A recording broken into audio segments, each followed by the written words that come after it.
রুহকে তাজা করার জন্য রুহ যেমন আল্লাহর হুকুম, রুহুর খাবারও হচ্ছে আল্লাহর হুকুম। রুহুর খাবারও কি আল্লাহর হুকুম? কি আল্লাহর হুকুম। রুহু কি আল্লাহর হুকুম। রুহুটা কি জিনিস? আল্লাহর হুকুম। বলেন রুহু কি জিনিস? আল্লাহর হুকুম। আর রুহের খাবার কি? আল্লাহর হুকুম। আল্লাহর হুকুম মানলে রুহুকে খাবার দেওয়া হয়। এখন রুহ যদি তাজা থাকে তাহলে পরকাল সুন্দর হবে। দেহ যদি তাজা থাকে দুনিয়ায় বড় দেখতে ভালো দেখা যায়, এতটুকুই। এখন দেহকে আপনার খাবার দেওয়ার জন্য আপনি কত কষ্ট করেন, কিন্তু রুহকে খাবার দেওয়ার জন্য বড় কষ্ট করেন না। কোন দিনে যেমন খাবার আছে, নামাজ আছে, জিকির আছে, কোরআন তেলাওয়াত আছে।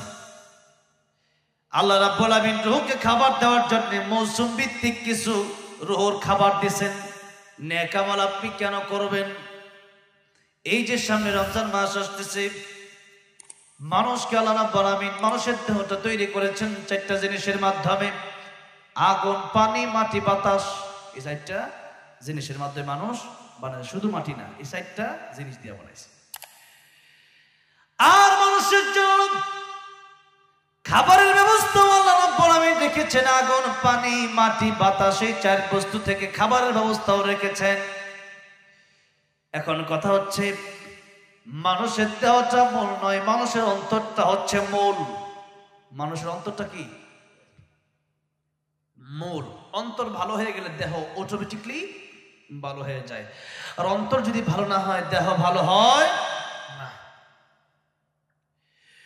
এখন আগুন, পানি, মাটি, বাতাস দিয়ে আল্লাহ দেহ বানিয়েছেন। তার খাবার আল্লাহ এই আগুন, পানি, মাটি, বাতাস থেকে রেখেছেন।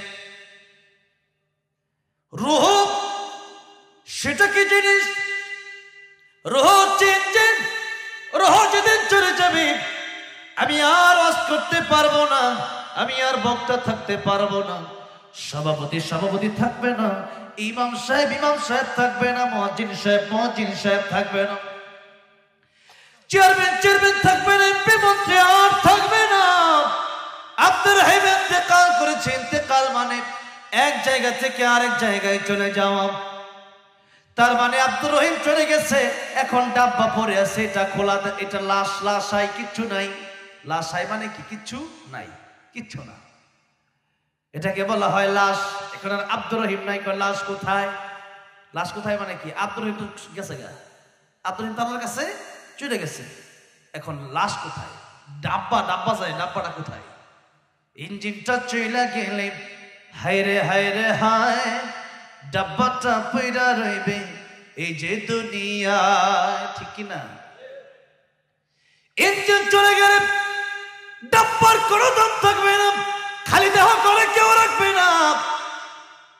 যে ঘর বাড়ি আপনি বানালেন কোটি কোটি টাকা খরচ করে, সেই বাড়িতে একটা রুমও আপনার জন্য বরাদ্দ থাকবে না, ঠিক না বে ঠিক?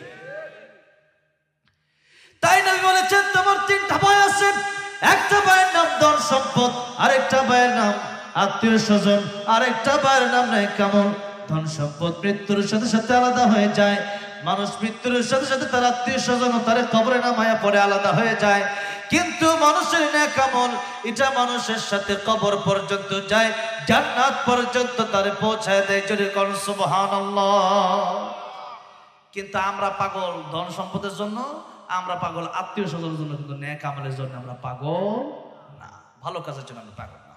তাই ভালো কাজের জন্য পাগল হওয়ার দরকার আছে না নাই? আছে। এই যে রূহ, এই রূহের অনেক দাম। রূহ না থাকলে কিচ্ছু থাকবে না। রূহ না থাকলে আমি কথা বলতে পারবো না। রূহ না থাকলে আমার খাওয়া দাওয়া বন্ধ হয়ে যাবে। রূহ না থাকলে আমার হাঁটা চলা বন্ধ হয়ে যাবে। রূহ না থাকলে আমার হাত নাড়ানো বন্ধ হয়ে যাবে। রূহ না থাকলে আমার দৃষ্টিশক্তি অন্ধ হয়ে যাবে। রূহ না থাকলে আমার কানে আর আমি শুনবো না, বধির হয়ে যাব। তাই রূহের বড় দাম। এবার আসুন রূহ কি জিনিস? আল্লাহ রাব্বুল আমিন বলছেন, নবীর কাছে লোকেরা জিজ্ঞাসা করেছিলেন রূহ কি জিনিস? আল্লাহ বলছেন, ইয়াসআলুনাকা আনির রূহ কুলির রূহু মিন আমরি রাব্বি ওয়া মা উতিতুম মিনাল ইলমি ইল্লা ক্বালিলা।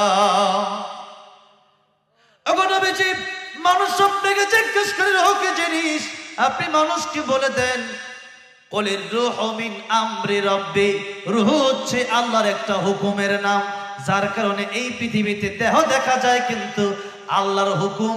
যেমন নামাজ পড়লে সওয়াব দেখা যায়, কিন্তু পরকালে ঠিকই দেখা যাবে। এই যে আল্লাহর হুকুম, রূহ এটা পৃথিবীর কোনো বৈজ্ঞানিক দেখতে পারে নাই, পৃথিবীর কোনো দার্শনিক দেখতে পারে নাই। মানুষ মৃত্যুর পরে অনেক বৈজ্ঞানিক চেষ্টা করেছে রূহ আটকানোর জন্য, রূহ কিন্তু পারছে? এই পৃথিবীতে এমন ক্ষমতা পৃথিবীতে কারো নাই। সুতরাং রূহ এটাই হচ্ছে আসল। হিন্দুদের লাশ পোড়ায় দিলে কি হবে? রূহ তো ঠিকই চলে যায় জান্নাতে অথবা জাহান্নামে। লাশ পোড়ায় কোনো লাভ নেই, তো খালি ডাব্বা লাভ কি? ইঞ্জিন হলো আসল, আব্দুর রহিম আসল, আব্দুর রহমান আসল, তার বডিটা আসল না, তার রূহটা আসল। তাই আল্লাহ বলছেন ইয়াউমা লা ইয়ানফাউ মালু ওয়ালা বানুন ইল্লা মান আতাল্লাহ বিকলবিন সালিম। কিয়ামতের ময়দানে মানুষের ধন সম্পদ, সন্তানাদি এগুলো কোনো কাজে আসবে না, কাজে আসবে মানুষের কলবে সালিম। ভালো একটা কলব কাজে চলে আসবে। এখন আসুন, দেহের খাবার যাওয়ার জন্য আমরা মাটি থেকে যত ফল ফলাদি হয়, খাবার হয়, পানি থেকে যত খাবার আসে, বাতাস থেকে যত খাবার আসে, আগুন দিয়ে রান্না করে আমরা খাবার খাই। এই যে খাবার খাই, এই খাবার খাওয়ার কারণে দেহ হৃষ্টপুষ্ট হয়। এখন বলেন, এই দেহ হৃষ্টপুষ্ট করার দরকার বেশি না রুহটা তাজা করার দরকার বেশি? কারণ দেহ পচে যাবে, গলে যাবে, কিন্তু রুহ কিন্তু কোনোদিন পচবে না, গলবে না। কথা বলেন ঠিক না বেঠিক? তাই দেহের জন্য দৈনিক কিছু খাবার আছে, আবার মৌসুমগত কিছু খাবার আছে, মৌসুম ভিত্তিক কিছু খাবার আছে। যেমন ভাত, মাছ, গোশত এগুলো প্রতিদিন আমরা খাই, কিন্তু বরই, এরপরে কি বলে কাঁঠাল, আম, এগুলো কি প্রত্যেকদিন পাওয়া যায়? মৌসুম ভিত্তিক, সিজন ভিত্তিক ফল এগুলো। আল্লাহ রাব্বুল আলামিন রূহকে তাজা করার জন্য, রূহ যেমন আল্লাহর হুকুম, রূহর খাবারও হচ্ছে আল্লাহর হুকুম। রূহর খাবারও কি আল্লাহর হুকুম? কি আল্লাহর হুকুম। রূহ কি আল্লাহর হুকুম। রূহটা কি জিনিস? আল্লাহর হুকুম। বলেন, রূহ কি জিনিস? আল্লাহর হুকুম। আর রূহের খাবার কি? আল্লাহর হুকুম। আল্লাহর হুকুম মানলে রূহকে খাবার দেওয়া হয়। এখন রূহ যদি তাজা থাকে তাহলে পরকাল সুন্দর হবে।